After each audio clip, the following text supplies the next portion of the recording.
Hello, everybody. Welcome to CoinFund Q&A. Today we have Fraser from ACT. Fraser, tell us a little bit about yourself and the project that you're working on.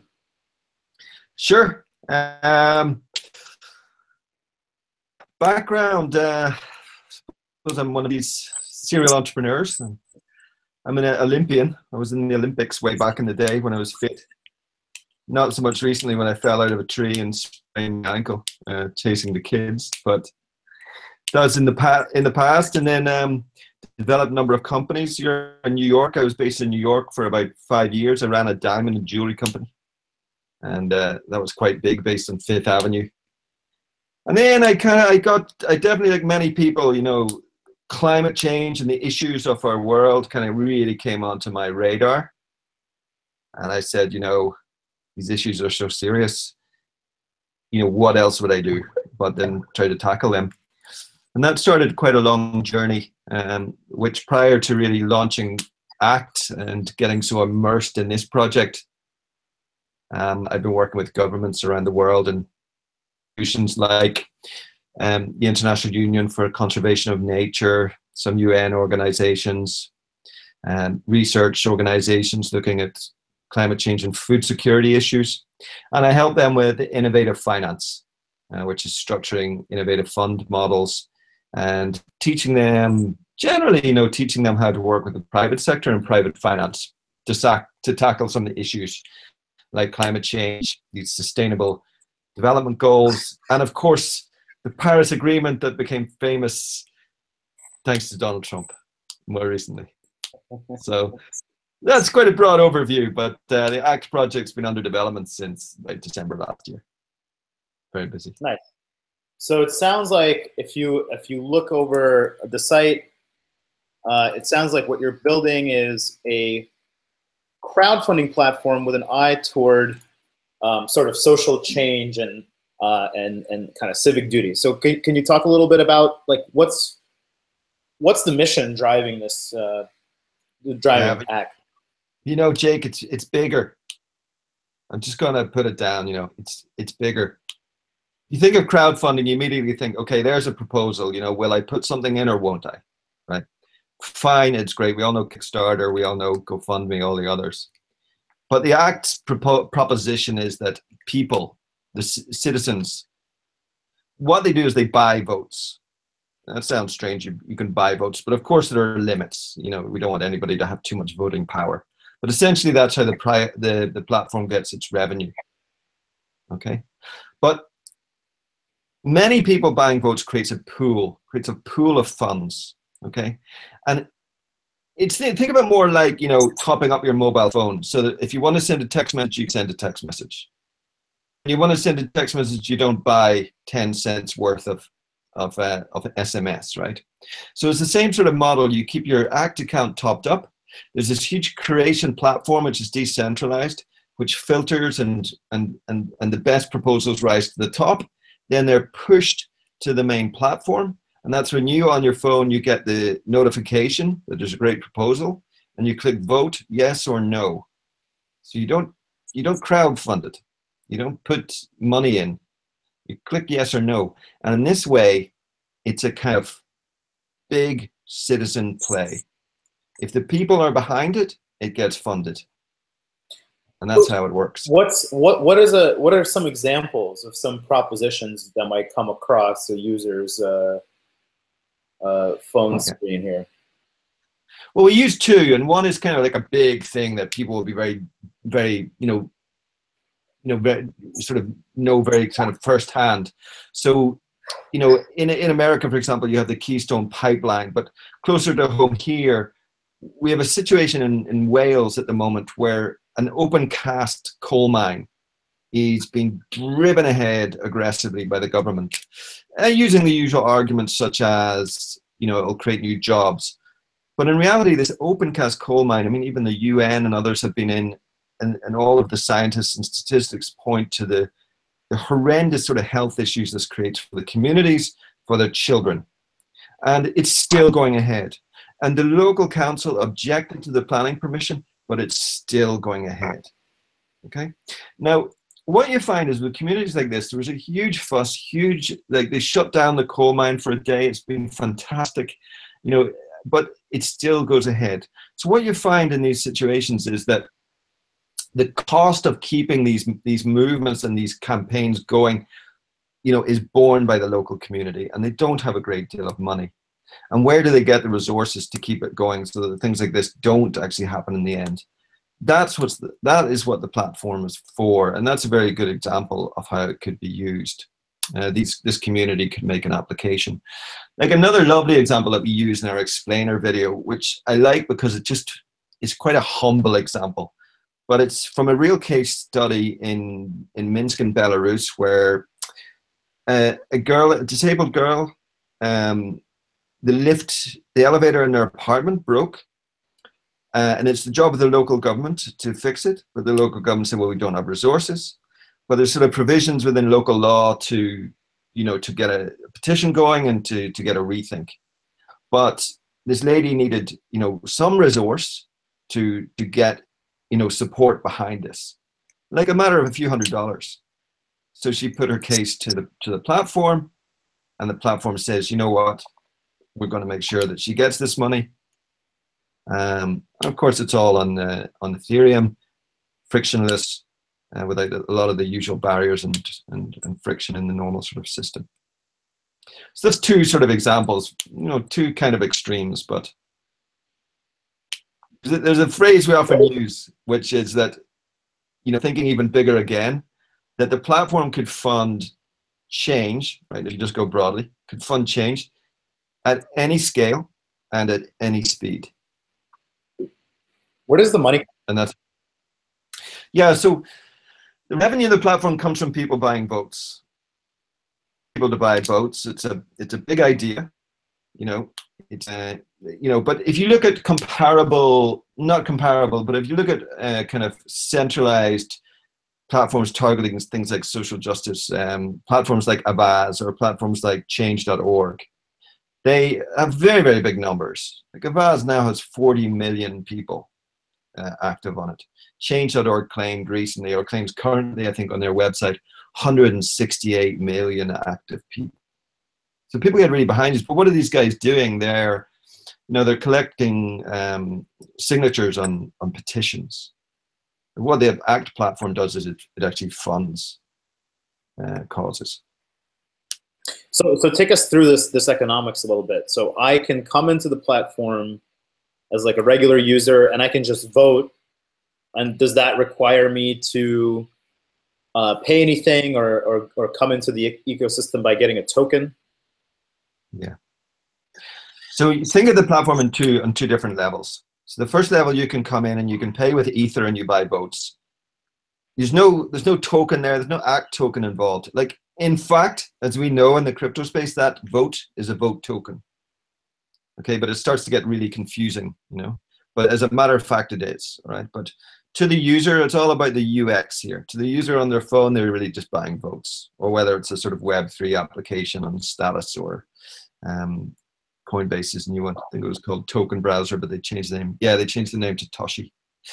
But now the other level is where the curation happens. So the big challenge with this sort of model is that decision making is centralized. So proposals come in and committees review them, right? And NGOs, you know, typically ends up going to a board or a committee. That's quite a sort of cloistered affair, and it can take months and months and months, and you have to jump through hoops. And, you know, at the end of the day, obviously not always, I don't want to generalize, but, you know, you'll hear people complaining about, you know, it was their brother that got the money in the end, you know, or somebody that they knew, you know, fraught with these problems. Anyway, get rid of all of that. The curation platform is completely decentralized. So people, a bit like Steemit, your viewers will be familiar with Steemit, right? Where you might make a comment on a post, and if that comment gets another 5 comments and a bunch of upticks, the algorithm realizes that that was a very valuable comment.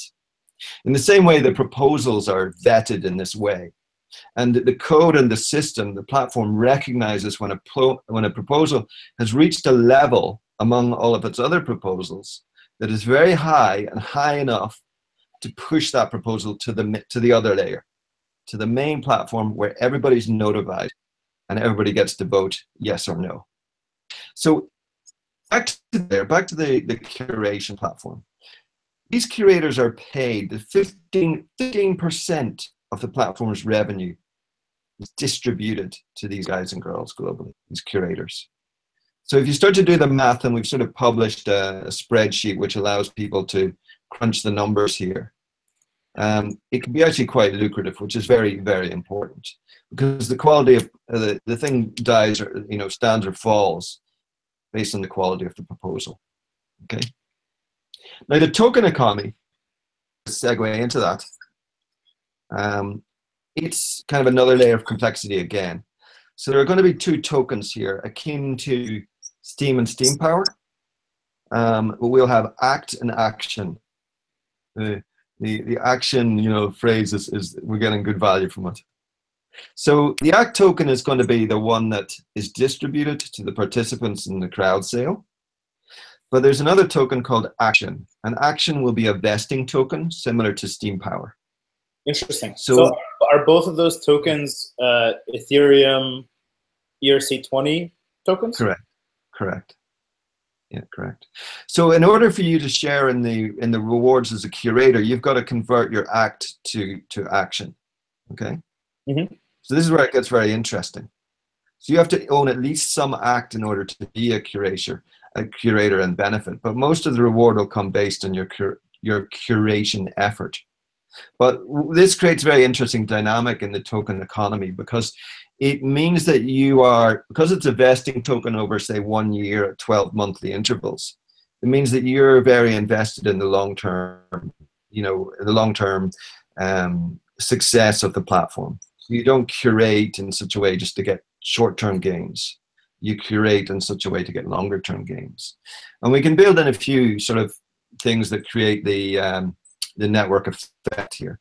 We're going to allow people to curate even if they don't have tokens, and they'll have a sort of account which sort of virtually shows them what their earnings would be in Ether, their earnings in Ether, not in some kind of newfangled token, in Ether, if they if they bought ACT and converted it to Action. And we think that this will drive, ultimately liquidity, but it'll drive transaction rate and demand for the token itself.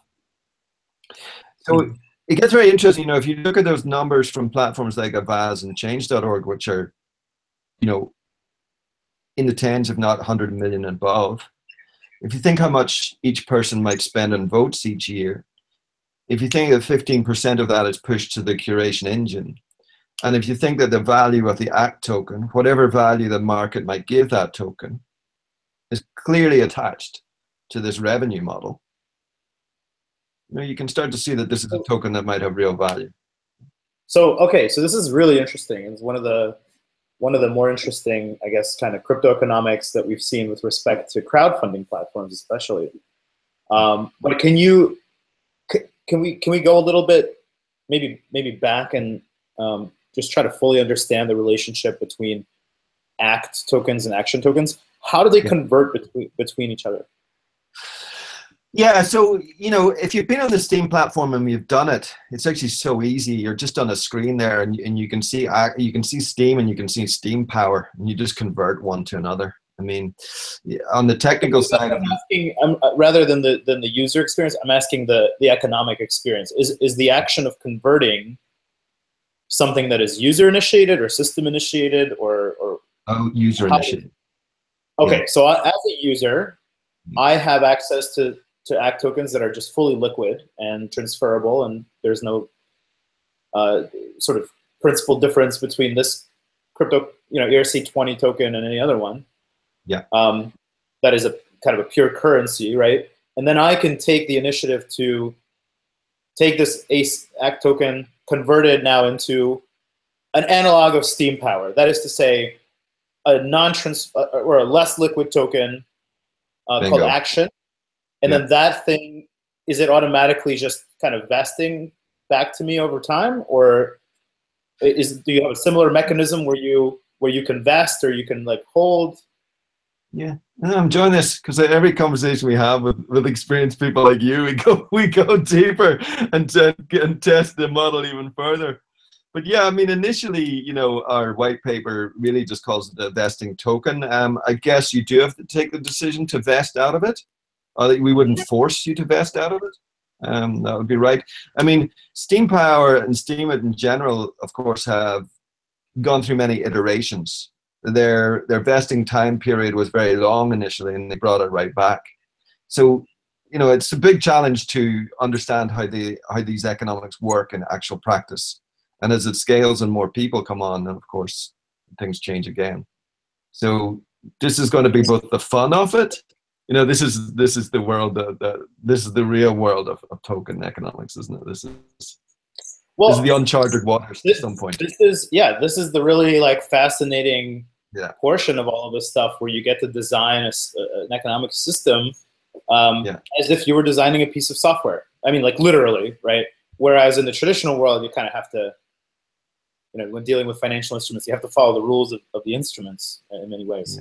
Yeah. Exactly. So I guess like I still, you know, this sounds fascinating, but I still want to like wrap my mind like very clearly around this. So if you think about like why in the Steam economics, why do you have Steam Power?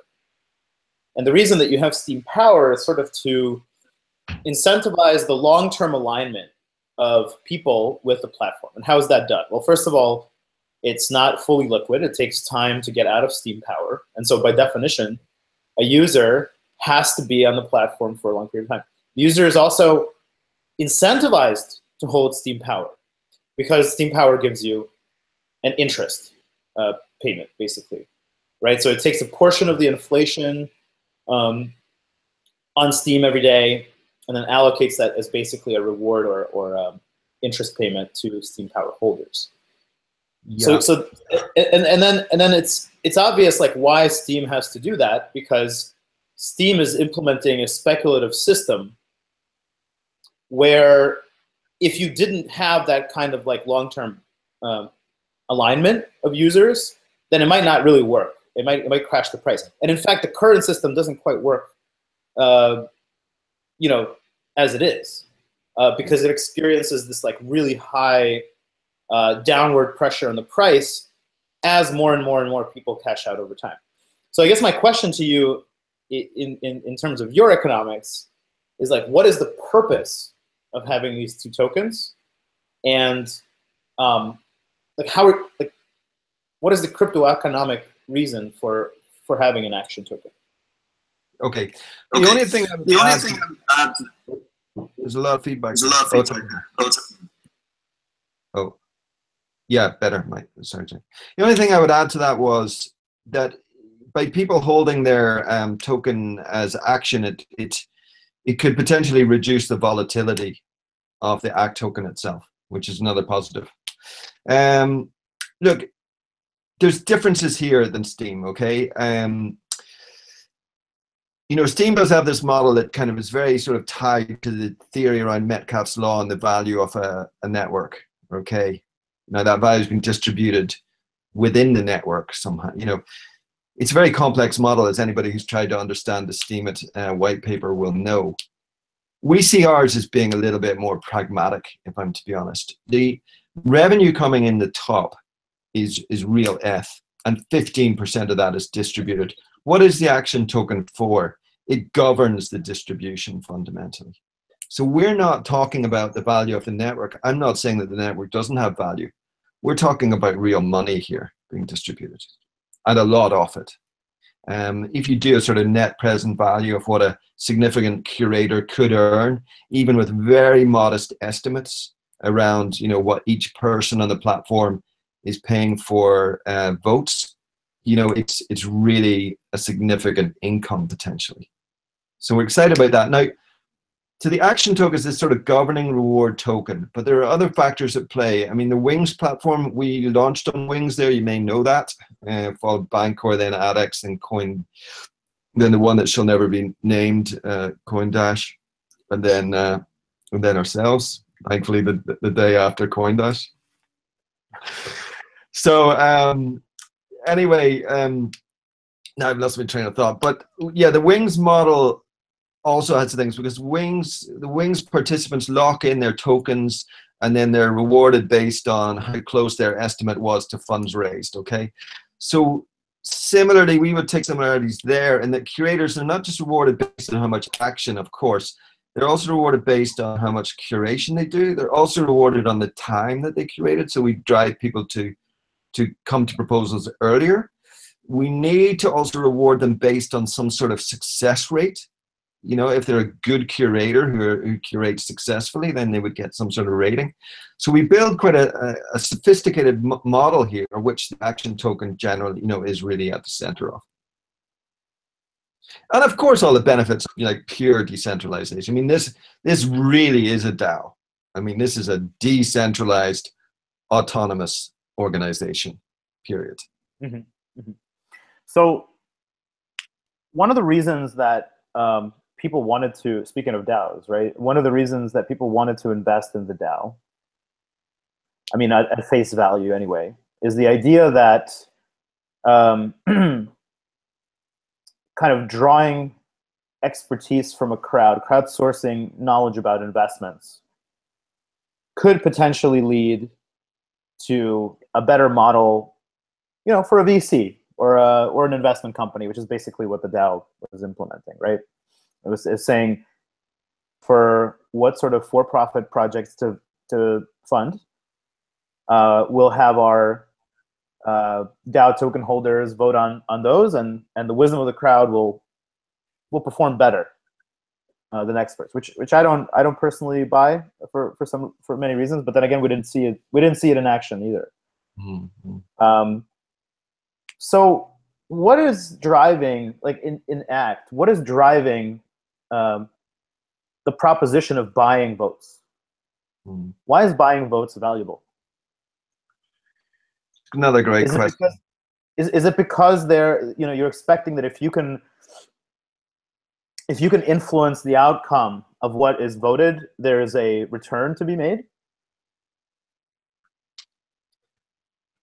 Right, so that's not the case, because those buying votes don't get a return. Only the curators get reward.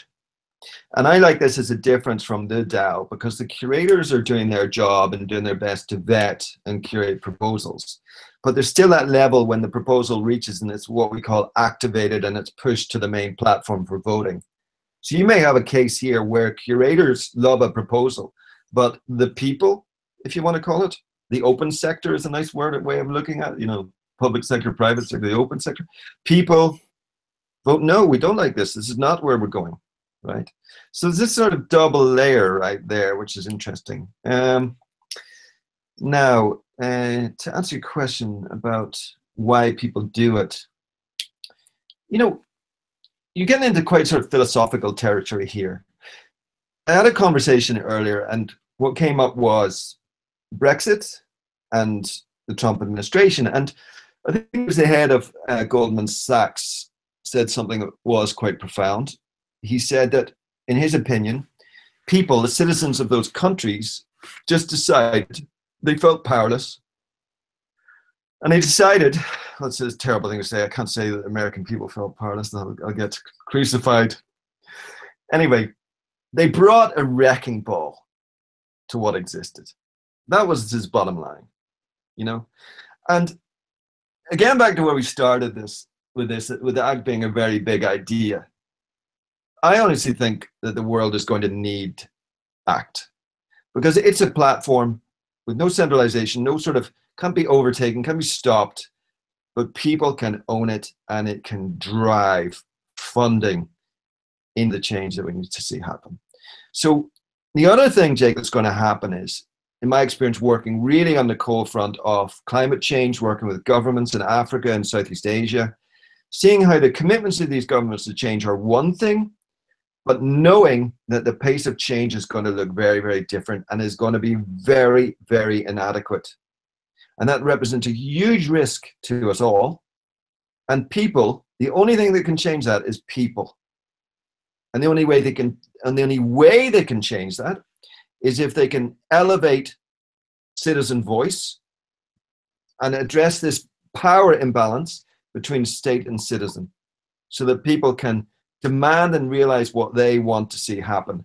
So we're thinking very big, very theoretical, but time will come when it's ready, when it's working, when it's going, and when people realize if we all get our resources into this, we can drive resources into things that are going to make the change happen fast enough. So what is the value for them? This is a real kind of life or death thing. You know, honestly, that's my opinion. You know, we really need a platform globally that has this much punch and this much power, and the blockchain is able to do it. That we know. So I agree with you, and there's a big case to say that there's some global problems that are so big that are even beyond the scope of what a government, even the world's largest government, can do to solve them, right? And in that sense, the only improvement on a solution to take care of such big problems is to create a platform that's global, that by definition has to transcend governments and borders and get enough value and power and people and money together, to actually solve that problem. So from that sense, or from that viewpoint, I very much agree with kind of empowering the empowerment that you're talking about. The devil's advocate, though, as with any sort of kind of civic or charitable or nonprofit platforms for crowdfunding, is that they don't make any profit. So how do you make this a sustainable system? And there might be like really interesting ways of doing that with cryptocurrencies and crypto economic models. And I think that a couple have been proposed even recently. Yeah. But I'm just like wondering from your end, how does this all like sustain itself? Like you can't just have, collect money, spend it on this, collect money, spend it on that. There has to be a value that's being created there that in a sustainable way. Right? So one of the figures that's less bandied about is that, and again, if you sort of hit on it, I mean, for me, it's kind of been an entrepreneur for 20 years. We all know how building companies works. You think it's going to be ready, then it takes 3 times as long as you hoped, as you thought. So, our sort of runway and our roadmap to being a sustainable organization is a very conservative one, I'll be honest with you. The ICO model is very unique, and we're pre-ICO, so we have now raised enough money to build the whole platform. So we're in a very exciting position. But of course, the ICO itself and the fundraising between now and the end of that, that model is designed to give you enough money to get to the point of being sustainable. So if you look at NGOs and nonprofits, they start to get sort of obnoxious to people when, more than 20% of what's being given is sort of been spent on the admin and this centralized function. Yeah, and then there are examples where that number goes up to 75%. You give money to a flashy advert or whatever, and you have that sort of sinking feeling that, maybe $2 of your $10 donation actually went to the lion or the donkey or whatever it is, and the rest, went on the ads, right? So in our case, the 15% is one figure. That's to drive the engine. But another 5% we feel would be split between the foundation side of the infrastructure and then the sort of development side, software development side. Okay, so if the platform gets to a level, or when the platform gets to the level where it has those sort of revenues, that sum is enough to, to sort of maintain and sustain the marketing and the background operations, if you want, of a decentralized organization, which of course exists in Steam Power. I mean, they want to run Steam Fest. Talking to the guys the other day, looks like that's going to be in Portugal. There's money is needed to run this. So you can see a sort of graph in your mind. One of the funds raised through ICO sort of runs down to the point where the funds being generated by the platform take over. Now, there's a bit of design in that and a lot of modeling in the background, but we're confident, I think, given that our fundraising sort of started on the 18th of July, there's still a 10x bonus available. which is at a $10,000 donation a minute ago. You know, but it's going to run. It can run until January.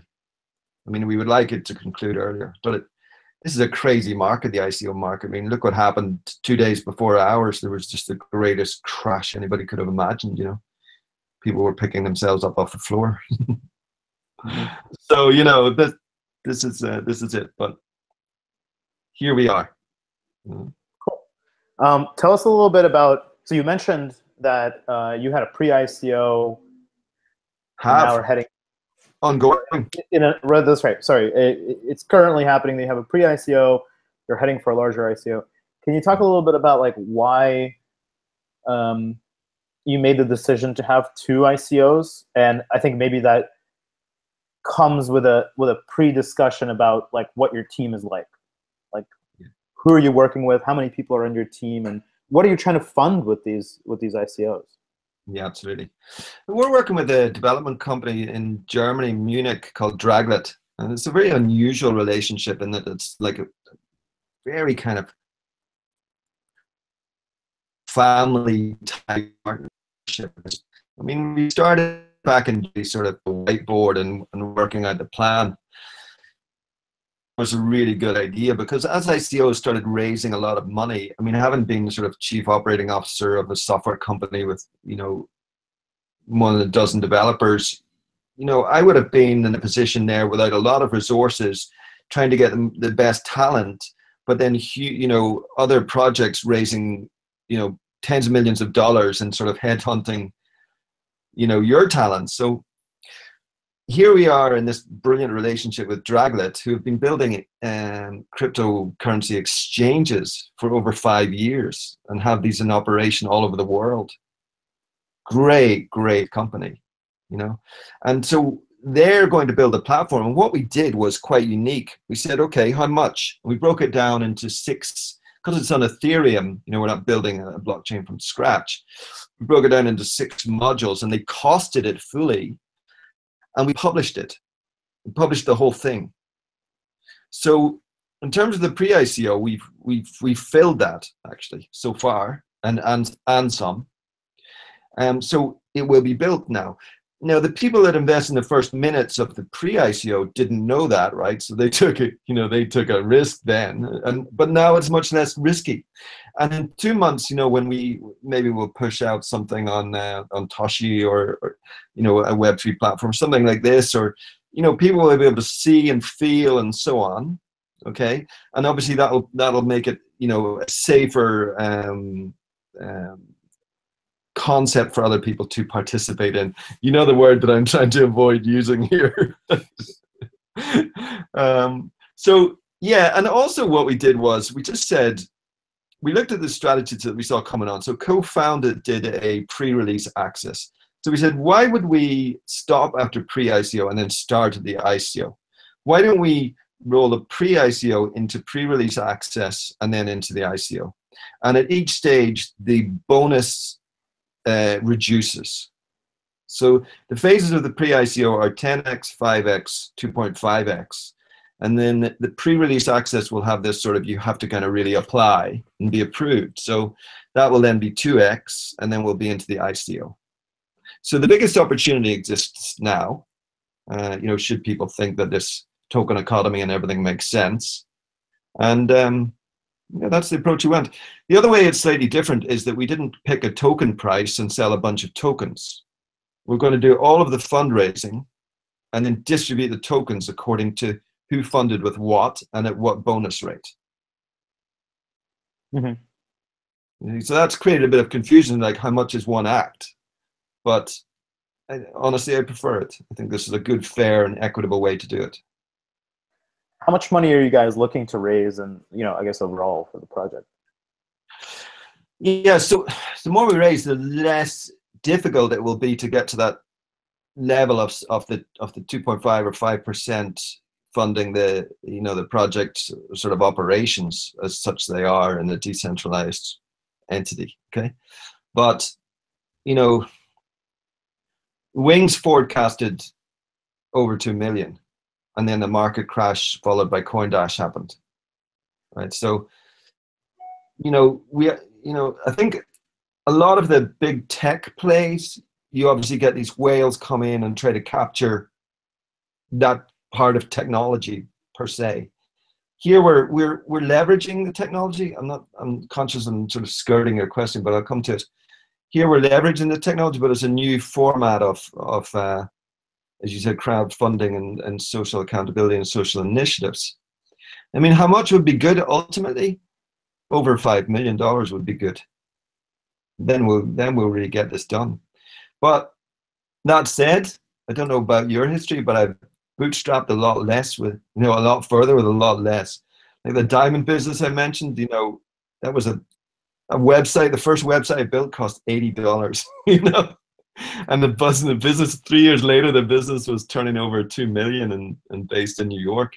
I mean, entrepreneurs sometimes do better with less than more, Yeah, so that's what that was gonna be my next question. It's like there are cases for two models, right? There's, should we raise everything up front?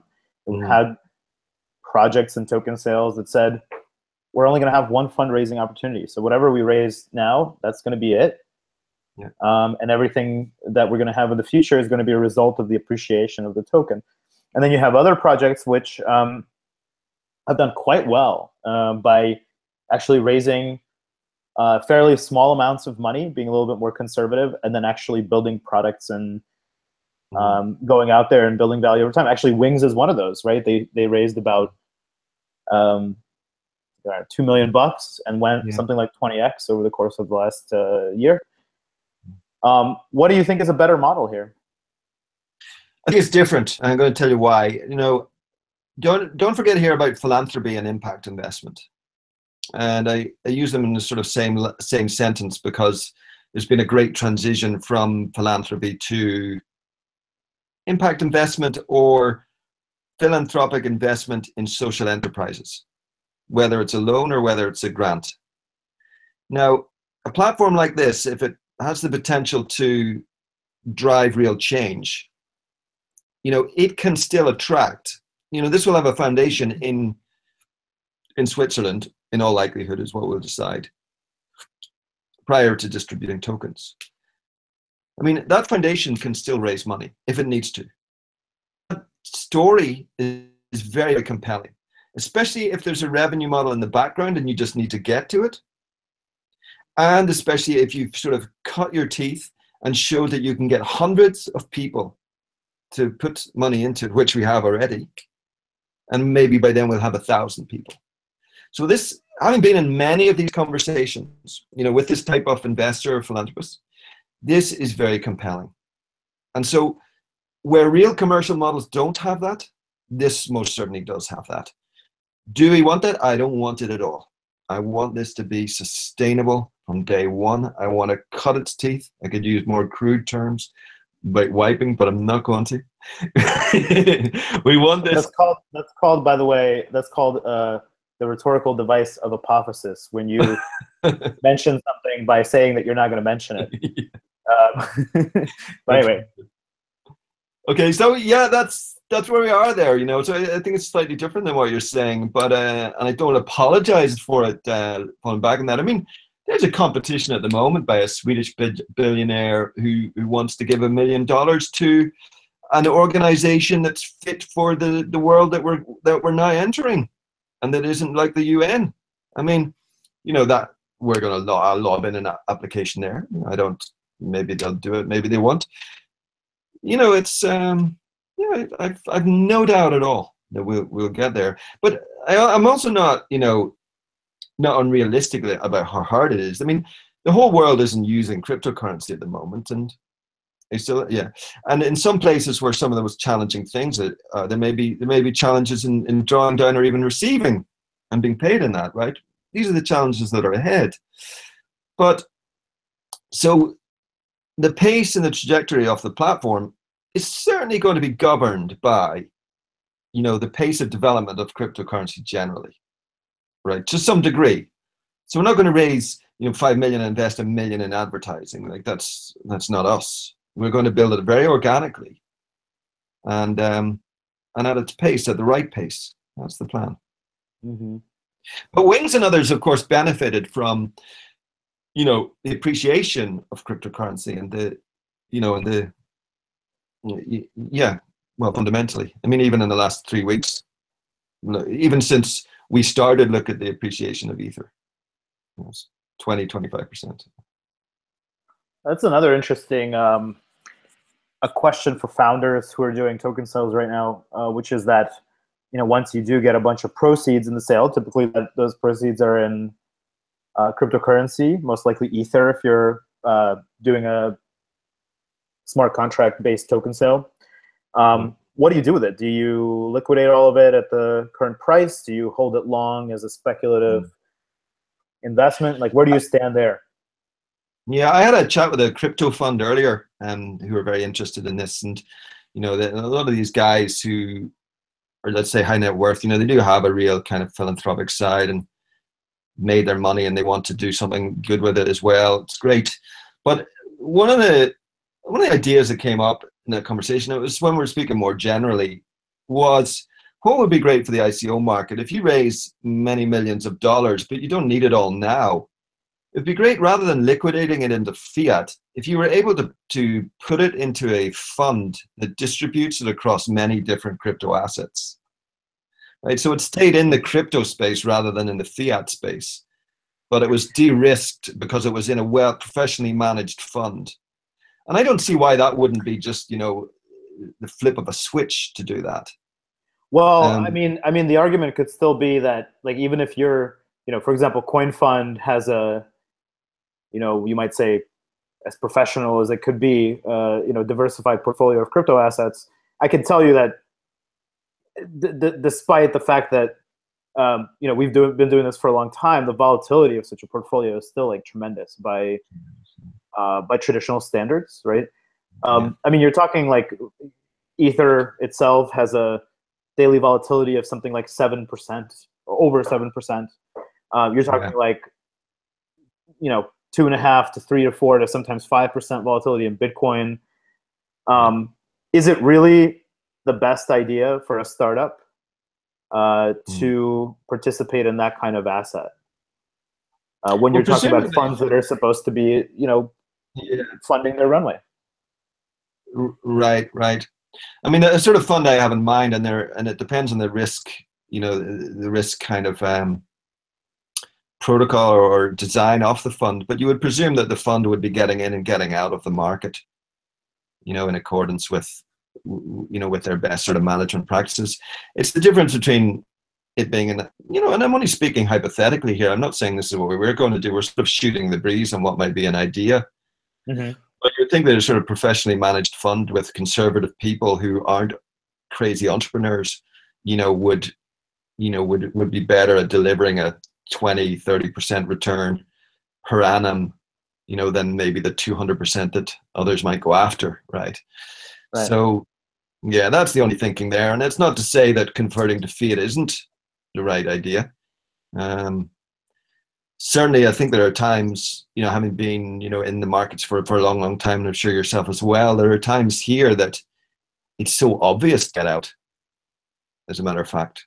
The community is quite small, and you can really predict what the big players are going to do with the big money, which is, of course, what always moves the market. It's just in the institutional investment world, it's less difficult, it's less easy to see when the big money is going to move. That's the closed shop that that wins in the end, always. Cool.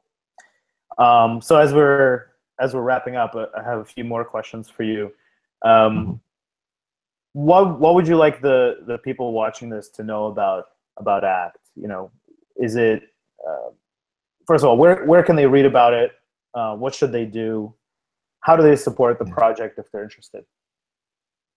Yeah, so Twitter's great. DAOAct.org, DAOACT.org is where it's at. You can click on the blog.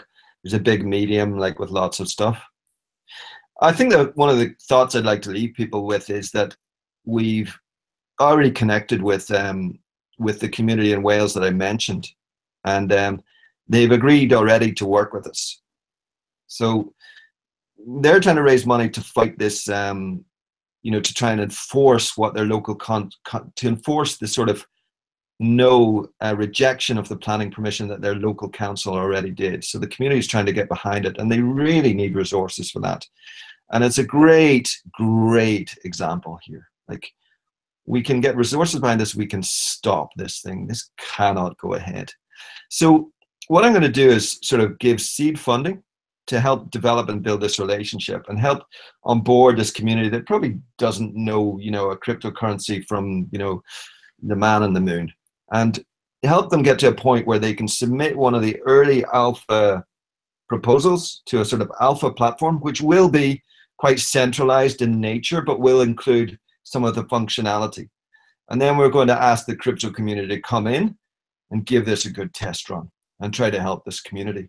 And that's the thing I'd like to close on, because very quickly, now that the hoopla of the launch of the pre-ICOs out of the way and the 10x is still there, I think it's a great idea, but I'm going to say that obviously. But now that that's out of the way, this has to come down to, getting on with the job. Like, it has to be about real communities, real issues, and tackling them. And I think that's my focus. I mean, obviously project management work with the team, the development team is huge. The fundraising is going to go on, but we want to get down to business, really, some of the challenges, because that's where we'll learn most, I think. Awesome. Well, best of luck with your project. Look forward to following your progress there, and good luck on your pre-ICO, which is currently ongoing. And good luck on your main ICO, which will be in the near future.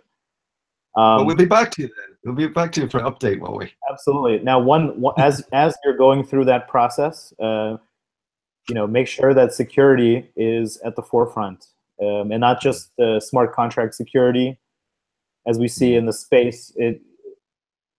Similar existential threats could be implemented using penetrating website security as well. So security, nobody is immune, and is one of the core topics here in our space today. On that, I mean, just on that point, like we just made the decision early on to go with Amazon Web Services for the landing page. We made another decision to refuse to publish the ETH address anywhere else, and that's what we've done. So it's behind Cloudflare on Amazon, and we feel it's bolted down. But people need to review the security of those platforms to be comfortable with it. Absolutely. But yeah, there's nothing. Yeah, that's what we did.